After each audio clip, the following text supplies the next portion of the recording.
Hi guys, Dave in Texas here, and look what we're working on today. This is a beautiful little Epiphone blood red wine one. Look at this. Custom knobs. I mean, this thing is tricked out beautifully. It looks like it just came off the showroom shelf. Look at that. Look at that great, see those great inlays, that mother pearl and abalone? Wow. Nice, nice, nice. You don't beat that. This is a, it's a Les Paul Custom Prophecy Plus. Yep. It's got, okay. Alright, so, got the first three on. Trying to skip the pain and torture of that. Of course, what I've been doing lately, guys, I've been flipping through it real quick, like putting on number 8 speed. So you have to sit through all this stuff. But I want to get a chance to show this body off now that it's in the right position, right? The headstock's down here, and you can see this luster of this body. It is just beautiful. Epiphone, my friends, they did an excellent job on this guitar's finish. You know, you cannot beat this kind of finish. Now, I've owned blood red Gibsons, right? And I'm willing to bet, from my experience with my blood red Les Paul from the 80s, this is a much, much better looking guitar. You know?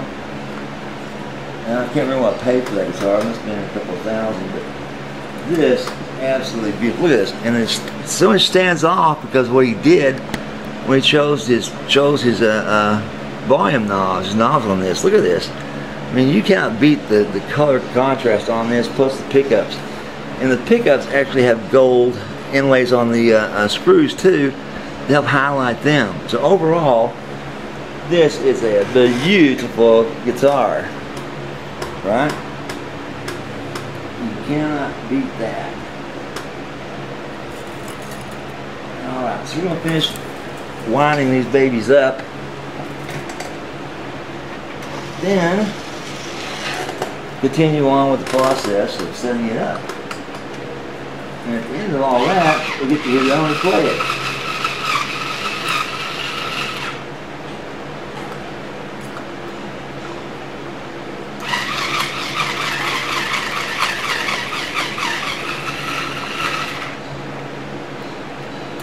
I want you to stay above this, you and devil. Sometimes guys, they cooperate, sometimes they just don't.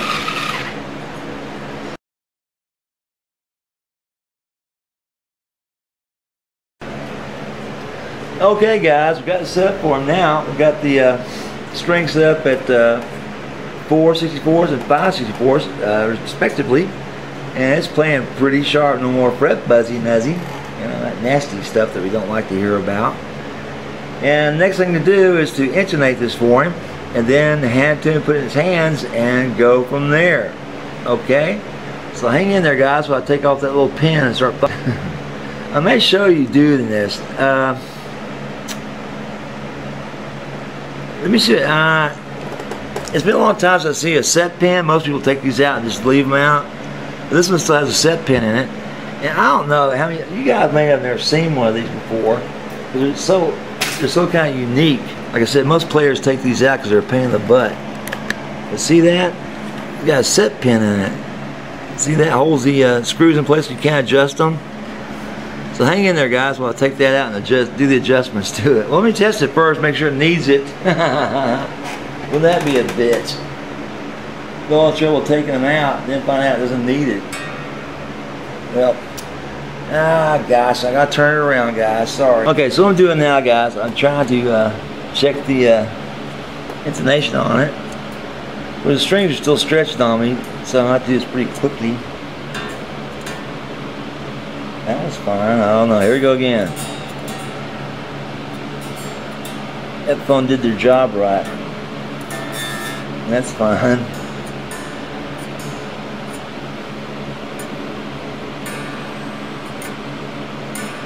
That's flat. That's, you know, that's odd, but each time his guitars, the D is flat. So that needs to be adjusted.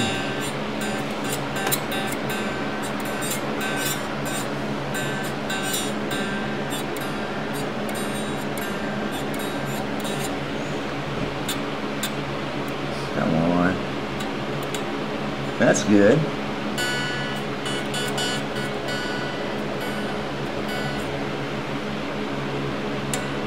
That's good. That's good. Guess what? Each time it's been its last brand new Epiphone, the D was flat too. So I'm going to try to think of how to get in there and take that set pin out of there and not damage it and put it back in there again for him. Okay? Of course, they're just there for looks, kicks, and giggles because they don't really do a hell of a lot. So I can zoom in and get y'all see this thing from this angle. They're kind of antiquated. Ooh, I think you can see it now. See this little line right there? Right here between the screws? Yeah, you can see it. Yeah, there you go. Well, it's got a hole here and a hole here, and I got to get it out and up and over by using a needle nose. Looks about like this. And you very gently pull on this so you don't scratch the shit out of something. But since this was never been taken out before, guess what? Boy, oh boy.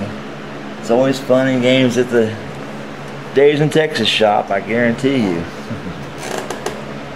Ah, joy, oh joy.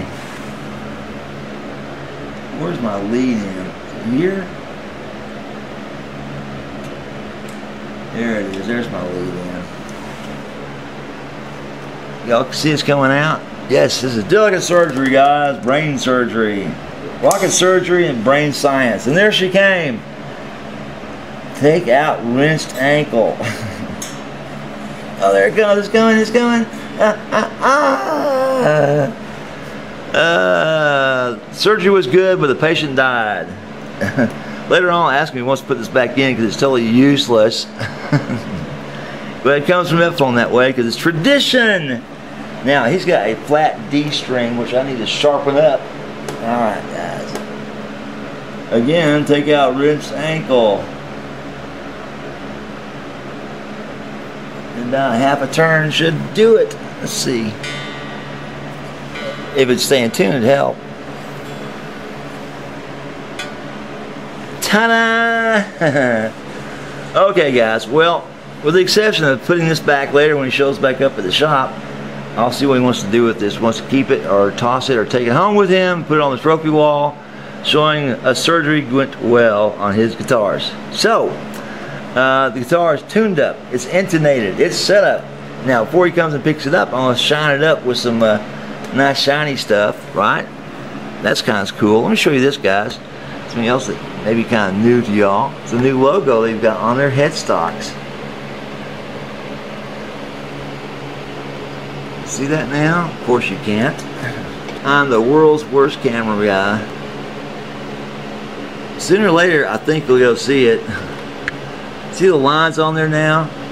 Nice. Somebody just add to it that little star emblem. New from Epiphone, the new logo. Let's see if the Chinese can well, I'm not saying they are Chinese. Let's see if the fake Epiphones can copy that. Yeah, up yours, cheap Epiphone copies. Okay, it's time to shine her up. I'm gonna spit on it. We're gonna spit on it, make it shine like you would a pair of old boots. Don't think so. Anyway, this stuff comes from Guitar Fetish, and it's excellent polish. It's not a wax, right? It's mainly a cleaner polisher for poly finishes, not nitro cellulose. If you have a Gibson with nitro cellulose, you really want to use something with a wax compound in it, like Nomad's wax, guitar wax, not polish, wax. The difference between wax and polish, trust me. Just like there's a difference between the, what you call it, these little here, tap tones and switches, right? There's a difference between those two.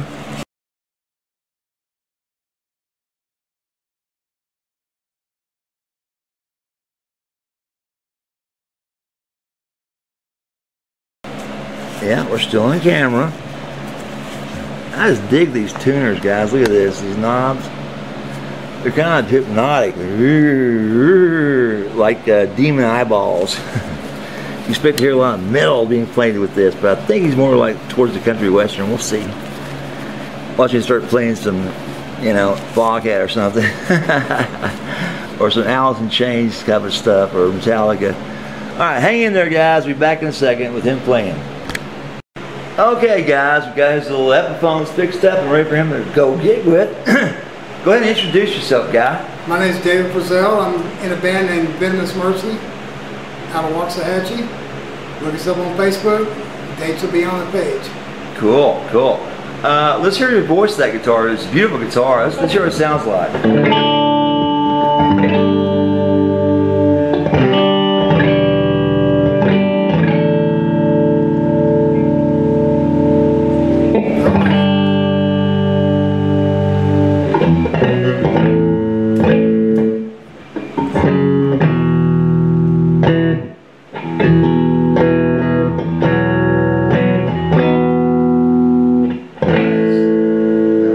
That's right.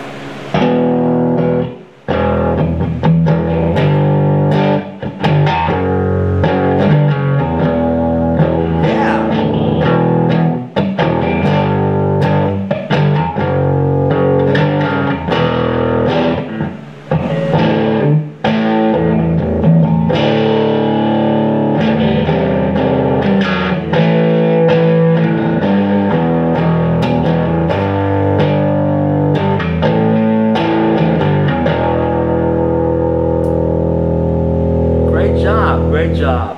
All right. Guys, any questions, give me a holler. David, Texas. Bye. Say bye.